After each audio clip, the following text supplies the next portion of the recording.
आज राजश्री शाहू शिक्षण सेवा आघाडीची जाहीर सभा राजगीर गावामध्ये होत आहे। या सभेचे अध्यक्ष गोवा कारखान्याचे ज्येष्ठ संचालक कृष्णा बापू, त्याचबरोबर या सभेसाठी उपस्थित असलेले प्रमुख जिल्हा परिषदेचे माजी अध्यक्ष आणि राजकीय शेतकरीचे चेअरमन राहुल भैया, त्याचबरोबर कोल्हापूर जिल्हा मध्यवर्ती बँकेचे चेअरमन आणि विद्यमान संचालक आमचे नेते आदरणीय देवराज पाटील साहेब, त्याचबरोबर कोल्हापूर जिल्हा गोकुळ दूध संघाचे चेअरमन आदरणीय डोंगरे साहेब, गोवा साखर कारखान्याचे विद्यमान चेअरमन प्राध्यापक शिवाजीराव पाटील साहेब, शेतकरी कामगार पक्षाचे युवा नेते कार्तिकेय पाटील साहेब, त्याचबरोबर या गावचे ज्येष्ठ नेते राधा तालुक्याचे ज्येष्ठ नेते दुसरे साहेब, या गावचे आमचे दुसरे गोगावती सहकारी साखर कारखान्याचे ज्येष्ठ संचालक भाऊ आणि व्यासपीठावर असलेले सर्व सन्माननीय व्यासपीठ आणि समोर बसलेले सर्व सभासद बंधू, पत्रकार आणि साहेब, ज्या शिक्षण संस्थेची निवडणुकीला आपण राजश्री शाहू शिक्षण सेवा आघाडीचे उमेदवार घेऊन आपल्या समोर आलेलो आहोत। या शिक्षण संस्थेची शिक्षण संस्था ही कोणाचे एका मालकाची होऊ नये, ही 29,000 सभासदांची ही शिक्षण संस्था व्हावी यासाठी आणि या भागातील शेतकऱ्यांचे मुलांना दर्जेदार पद्धतीने शिक्षण मिळावं यासाठी ही आघाडी आपल्यासमोर घेऊन आली। ही आघाडी करत असताना मेढवा मिटिंगचे काही प्रकार झालेले आहे, पण त्यावर काही आता सविस्तर माहिती आमचे चेअरमन साहेब आपल्याला सविस्तर माहिती दिली।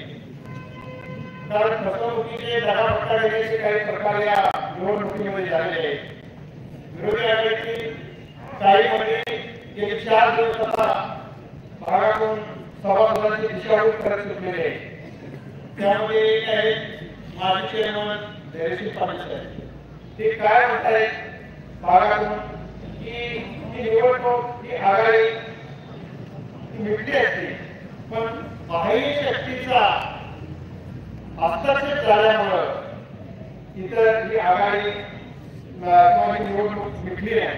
म्हणजे त्याला म्हणायचं काय, बाह्य शक्ती म्हणजे कोण, की त्याला टीका करायचे युवा साहेबांनी।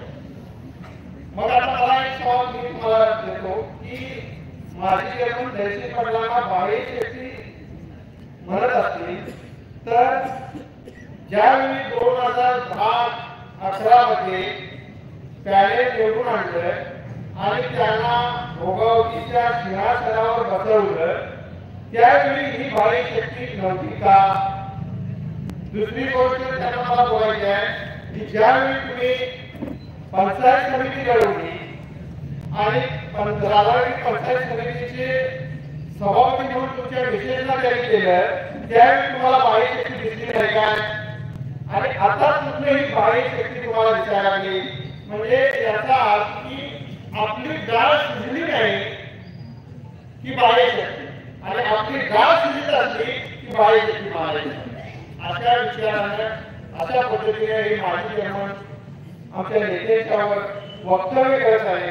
ठीक आहे, आम्ही कार्यकर्ता आहे त्यांचा, या कार्यकर्त्या नात्यानं आम्ही हे पकडून घेणार नाही।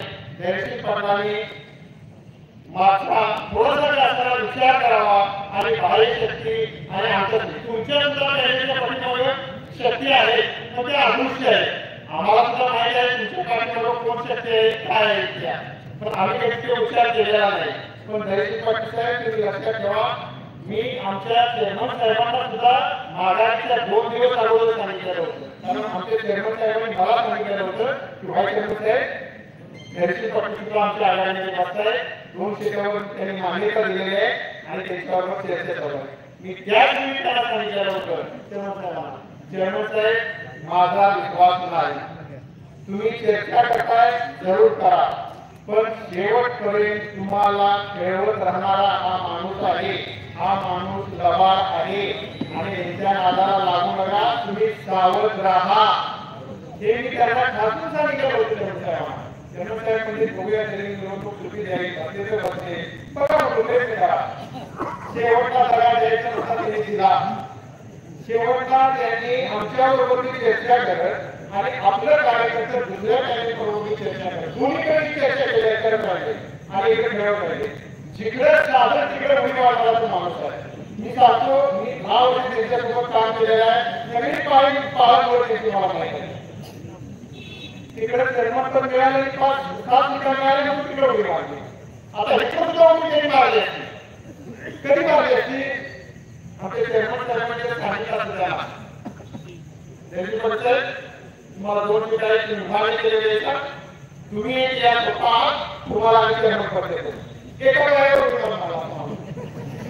तुमच्या माहिती तर आपली गाव दिसत नाही म्हणल्यावर इकडला नाच होता. काय नाच दिसत नाही तर या आमच्या नेत्यामध्ये एक अजेंडा काढलेला की काय अजेंडा काढलाय की ज्या माणसाने ज्या कार्यकर्त्यांना पदावर आहे, ज्या कार्यकर्त्यांना पदे मिळालेले नाही त्यांनी या निवडणुकीत फॉर्म भरायचे नाही, हा अजेंडा काढलेला होता. आणि या अजेंडा काँग्रेसला लागू होता, काँग्रेसला लागू होता, राष्ट्रवादीला लागू होता आणि घटक पक्ष कोणी येणाऱ्या त्यांना सुद्धा लागू होता. हे त्यांनी ओळख केलं. म्हणून त्यांना माहिती होतं की 2 सीटांचे तुम्हाला कार्यकर्ते घडावं लागेल, कारण मी स्वतः जायला तर विरोध होणार नाही हे त्यांना माहिती होतं. म्हणून त्यांनी तो गाव सगळा विस्कटला आणि तिकडे पलटी मारलेली आहे. आणि आता मगापासून आपण सांगत होते की या घटनादुरुस्ती झालेली नाही, गेली 20 वर्षे घटनादुरुस्ती केलेली नाही, 20 वर्ष केलेली नाही, या 20 वर्ष तुम्ही सुद्धा या सत्तेत राहायचं ना. आणि जे झालेले पण होते ना ते सुद्धा या सत्तेत आहे. तुम्ही का विचार केला पाहिजे? तुम्ही का त्यावेळी विचार करायचा विरोध केला नाही किंवा नेते मंडळीच्या बरोबर त्यावेळी चर्चा केली नाही? तुम्ही एकाच नेत्यावर कसं टार्गेट करताय बोलताय. आज झालेले पण सुद्धा या समस्येवर बोलताय. एकदम खात्या पातळीवर येऊन टीका करताय. का करताय? तुमचा स्वार्थ झालेला नाही. तुमचा स्वार्थ काय होतो हे समाजाला माहित नाही. तुम्हाला शिरेने जाऊन प्राचार्य पद पाहिजे ते त्यामुळे 5 वर्षामध्ये मिळालेले.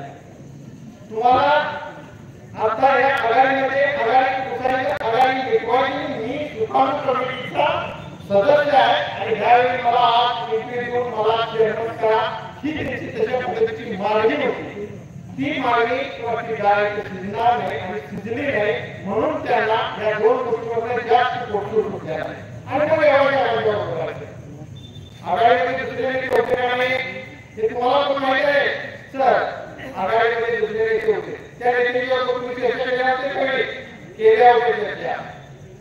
आघाडीत काय चर्चा नेत्यांच्यावर झाल्यावर त्यांच्याकडे निर्णय झाला तुम्हाला ते काय नाकारला असेल किंवा मिळालं नसेल, शेवट ग्राउंड दिलं नसेल म्हणून काय तुम्ही एकाच नेत्यावर बोलताय का? बोलू नका, एवढ्या खालच्या पातळीवर घेऊन नाही म्हणून आम्हाला खालच्या पातळीवर बोलायला पाहिजे. म्हणून मित्रांनो सांगतो की हे जे कामावर सुटलेले जे आहे त्यांच्यावर विश्वास ठेवू नका. हे जे आमचे 13 उमेदवार आहेत ते निष्कलंक उमेदवार आहेत. खरोखर ज्या उमेदवारांना कधी संधी मिळालेली नाही, सत्ता मिळालेली नाही, इथून पुढे मिळणार नाही अशा पद्धतीची निवड या आमच्या नेतेमंडळींनी केलेली आहे. आणि त्यांचे जे काही प्रवृत्ती प्रवृत्तीला 13 सीटं मारायचं आणि भरघोस मताने येत्या 3 तारखेला त्यांना निवडून द्यायचं. आणि मग 3 तारखेला कुणी ऊस तोडायला जायचं आणि कुणी घाण्यावर जायचं हे विरोधकांना कळत एवढंच आपल्याला सांगतो.